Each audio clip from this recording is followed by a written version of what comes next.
Somewhere over South America right now, there's a river bigger than the Amazon River itself, and it's flying, invisible, through the sky. It has no banks, no bed, and you can't see it. But scientists have a name for it: a flying river. Here's how it works.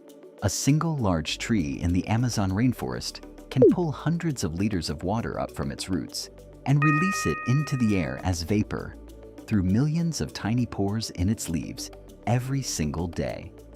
Multiply that by billions of trees across a rainforest roughly the size of the contiguous United States, and the numbers become almost impossible to believe. The Amazon rainforest releases an estimated 20 billion tons of water vapor into the sky every single day. More water than the Amazon River itself carries out to the ocean. That water vapor rises, drifts west on the wind, hits the Andes Mountains, and falls back down as rain, hundreds or even thousands of kilometers from where it started. Some of that rain lands right back on the forest. Some of it travels on, watering farmland as far away as Argentina. In other words, the Amazon rainforest isn't just receiving rain from the sky. It is, in a very real sense, manufacturing a huge share of its own weather. Trees don't just survive in the system. They built it, over millions of years, into a self-sustaining rain machine. But machines can break, and this one is showing cracks. Scientists estimate that once somewhere between 20 and 25% of the Amazon is cleared, the flying rivers could weaken past the point of no return. Right now, roughly 17 to 20% of the original Amazon rainforest has already been cut down or degraded. That means the forest could be within a single bad decade of crossing a line it can't uncross. Here's the feedback loop that makes this so dangerous. Fewer trees mean less water vapor released into the sky. Less water vapor means less rainfall.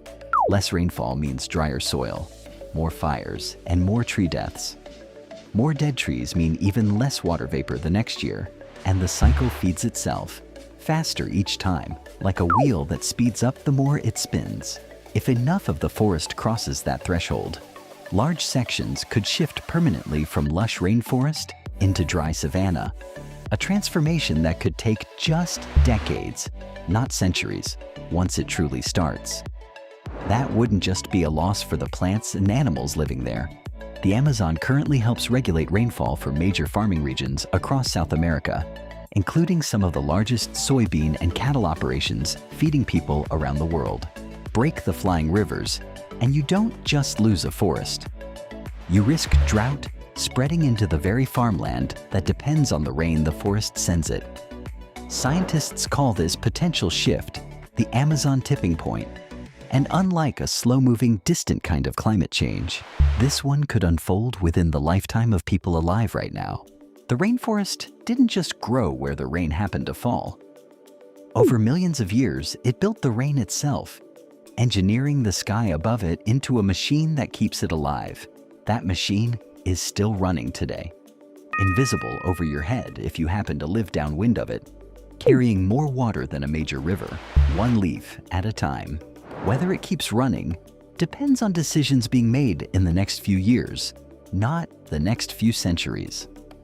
Satellites tracking the region have already caught early warning signs.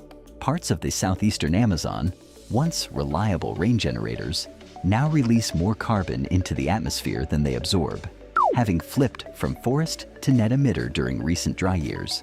Rainfall in some heavily deforested corridors has already dropped measurably compared to 50 years ago. Exactly the pattern researchers predicted the flying rivers would produce as the forest thinned. 2023 and 2024 brought some of the worst droughts on record to the Amazon basin, dropping river levels so low that entire communities lost their main transport routes, and dead fish surfaced in water too warm to hold enough oxygen. None of that proves the tipping point has already arrived, but it looks exactly like the opening pages of the scenario scientists have been describing for over a decade. Efforts are underway to slow deforestation and restore degraded land, and in some regions, the rate of forest loss has recently fallen from its peak. Whether that's fast enough is still an open question, one being answered in real time. by satellites, rainfall gauges, and river levels, not in some distant future, but this decade.